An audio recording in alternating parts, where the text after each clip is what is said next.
హైదరాబాద్ జిల్లా స్థానిక సంస్థల ఎమ్మెల్సీ ఎన్నికకు నామినేషన్ల పర్వం కొనసాగుతోంది. ఎల్లుండి వరకు నామినేషన్లకు అవకాశం ఉంది. ఏప్రిల్ 25న పోలింగ్ జరగనుంది. మొత్తం హైదరాబాద్ లో 110కి ఓట్లు ఉన్నాయి. 81 మంది కార్పొరేటర్లు, 29 మంది ఎక్స్ అఫీషియో సభ్యులు ఓటు హక్కు వినియోగించుకోనున్నారు. ఎంఐఎంకి 49 ఓట్లు ఉండగా కాంగ్రెస్ కు 14, బీఆర్ఎస్ 25, బీజేపీకి 22 ఓట్లు ఉన్నాయి. ఎల్లుండి ఎంఐఎం అభ్యర్థి నామినేషన్ వేసే ఛాన్స్ కనిపిస్తోంది. ఇదే విషయంపై మరింత సమాచారం సదానందం అందిస్తారు. సదా, హైదరాబాద్ ఎమ్మెల్సీ ఎన్నిక కోసం నామినేషన్ల దాఖలు కొనసాగుతోంది కదా, అప్డేట్స్ ఏంటి? హైదరాబాద్ జిల్లా స్థానిక సంస్థల ఎమ్మెల్సీ ఎన్నికకు నామినేషన్ వేయడానికి ఇంకొక 2 రోజులు మాత్రమే ఉంది. మార్చి 27 నుంచి ఏప్రిల్ 4 వరకు ఈ నామినేషన్లు తీసుకుంటారు. ఆ తర్వాత విత్డ్రా 7th వరకు ఉంది, ఈ నెల 7th వరకు.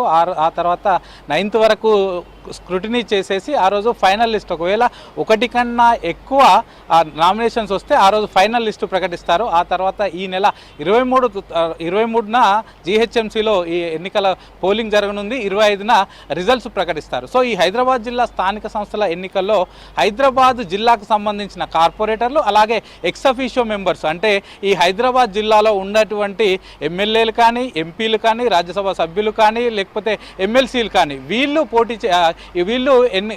దీనికి ఓటింగ్ వేయడానికి అవకాశం ఉంటుంది. మొత్తం హైదరాబాద్ జిల్లాలో ఇప్పటి వరకు అఫీషియల్గా ఎలక్షన్ కమిషన్ ఇచ్చిన డ్రాఫ్ట్ ప్రకారం మొత్తం 110 మంది సభ్యులు ఉన్నారు. సో దీనిలో 81 మంది కార్పొరేటర్లు ఉన్నారు. సో యాక్చువల్గా 84 మంది ఉండేది. కాకపోతే ఇద్దరు ఎంఐఎంకు సంబంధించిన 2 కార్పొరేటర్లు, వాళ్ళిద్దరు ఎమ్మెల్యేలుగా అయ్యారు. ఇంకొక కార్పొరేటర్ చనిపోయారు. కాబట్టి 84 నుంచి 81 సభ్యులు ఇప్పుడు కార్పొరేటర్లు ఉన్నారు. వీరితో పాటు ఎక్స్ అఫీషియో సభ్యులు, అంటే ఎంపీలు, ఎమ్మెల్యేలు, ఎమ్మెల్సీలు, వీళ్ళంతా కలిపి 29 మంది, మొత్తం 110 ఓట్లు ఉన్నాయి. సో ఈ 110 ఓట్లలో ఎక్కువగా 56 ఓట్లు ఎవరికి వస్తే వాళ్ళు ఈ ఎమ్మెల్సీ ఎన్నికల్లో విజయం సాధించే అవకాశాలు ఉంటాయి. సో పార్టీల వారీగా చూస్తే ఎంఐఎంకి ఎక్కువగా సభ్యులు ఉన్నారు. సో దీనిలో ఎంఐఎంకి మొత్తం 49 ఓట్లు ఉన్నాయి. 49లో 40 ఇటు వీళ్ళకి సంబంధించిన కార్పొరేటర్లు ఉండగా 9 మంది ఎక్స్ అఫీషియో సభ్యులు ఉన్నారు. దీనిలో ఎంపీ అసదుద్దీన్ ఓవైసీ ఒకటి ఉండగా, అలాగే బేగ్ ఎమ్మెల్సీ ఒకటి ఉన్నాడు. మిగతా 7 ఎమ్మెల్యేలు ఉన్నారు. వీళ్లకు మెజారిటీగా 49 మంది సభ్యులు ఉన్నారు. అలాగే కాంగ్రెస్ పార్టీ విషయానికి వస్తే మొత్తం 14 మంది సభ్యులు ఓట్లు వీళ్ళకు ఉన్నాయి. దీనిలో 7 కార్పొరేటర్లు ఉండగా 7 ఎక్స్ అఫీషియో సభ్యులు ఉన్నారు. సో వీళ్ళకి సంబంధించి 2 ఎమ్మెల్యేలు, ఒక ఎంపీ అనిల్ కుమార్ యాదవ్, 2 ఎమ్మెల్యేలు దానం నాగేందర్, అలాగే శ్రీ గణేష్ కంటోన్మెంట్ నుంచి ఉన్నారు. ఇక మిగతా వాళ్ళు ఎమ్మెల్సీలుగా ఉన్నారు. సో వీళ్ళకు మొత్తం 14 ఉన్నది. ఇక బీఆర్ఎస్ విషయానికి వస్తే మొత్తం వీళ్ళకు 25 మంది ఓట్లు ఉన్నారు. సో దీనిలో 10 మంది ఎక్స్ అఫీషియో సభ్యులు ఉండగా 15 మంది కార్పొరేటర్లు ఉన్నారు. ఇక బీజేపీ విషయానికి వస్తే వీళ్ళకు మొత్తం 22 ఓట్స్ ఉన్నాయి. దీనిలో ఒక ఎమ్మెల్సీ, ఒక ఎంపీ, అలాగే ఒక ఎమ్మెల్యే.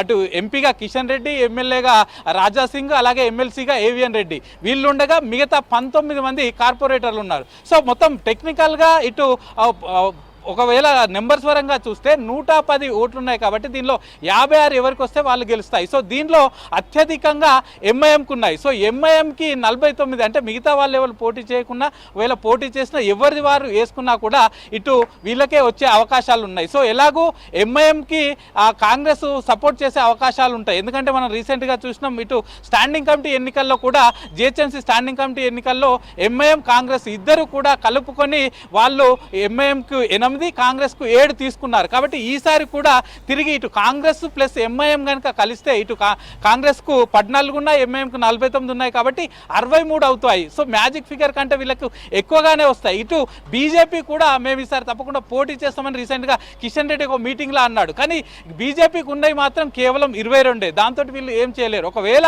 బీజేపీ, బీఆర్ఎస్ కలిసినా కూడా బీఆర్ఎస్కు 25 ఉన్నాయి, బీజేపీకి 22 ఉన్నాయి. వీళ్ళిద్దరు కలిసినా కూడా కేవలం 47 మాత్రమే అవుతాయి. కానీ మ్యాజిక్ ఫిగర్ వచ్చేసి 56. సో 2 పార్టీలు కలిసినా కూడా వాళ్ళకి ఎమ్మెల్సీ సీటు దక్కే అవకాశం ఉండదు. సో హై ఛాన్సెస్ ఎక్కువగా ఇటు ఎంఐఎంకు ఉన్నాయి. ఎంఐఎం డైరెక్ట్గా సింగిల్గా పోటీ చేసినా, లేకపోతే ఇటు వాళ్ళకు కాంగ్రెస్ సపోర్ట్ చేసినా కూడా ఎంఐఎంఏ ఈ సీట్ని కొట్టేసే అవకాశాలు అయితే ఉన్నాయి. మనం రీసెంట్ చూసుకున్నట్లయితే ఇంటర్నల్గా ఇటు కాంగ్రెస్ పార్టీ కూడా డైరెక్ట్గా ఒకవేళ మిగతా వాళ్ళు, అంటే బీజేపీ వాళ్ళు ఇట్లా డైరెక్ట్గా ఒకవేళ నామినేషన్ వేస్తే అప్పుడు మేము ఎంఐఎంకి సపోర్ట్ చేస్తాం, ఒకవేళ వాళ్ళు నామినేషన్ నామినేషన్ వేయకపోతే తటస్థంగా ఉంటాం, మేము ఎట్లాంటి పోటీ కూడా చేయబోమని చెప్పింది. ఒకవేళ కాంగ్రెస్ పోటీ చేయకపోతే మిగిలేది వాళ్ళకి ఎట్లాగో కావాల్సిన 49 వాళ్ళకు ఎంఐఎం వాళ్ళకు వస్తాయి కాబట్టి ఎట్లాంటి ఇబ్బంది ఉండదు, ఏకగ్రీవంగా వాళ్ళు గెలిచే అవకాశం ఉంటుంది. ఇక నామినేషన్ల విషయానికి వస్తే ఇప్పటి వరకు కేవలం 2 నామినేషన్లు మాత్రమే దాఖలయ్యాయి. అవి 2 కూడా పూర్తిగా ఇండిపెండెంట్ అభ్యర్థులు, ఏ పార్టీ నుంచి కూడా ఇప్పటి వరకు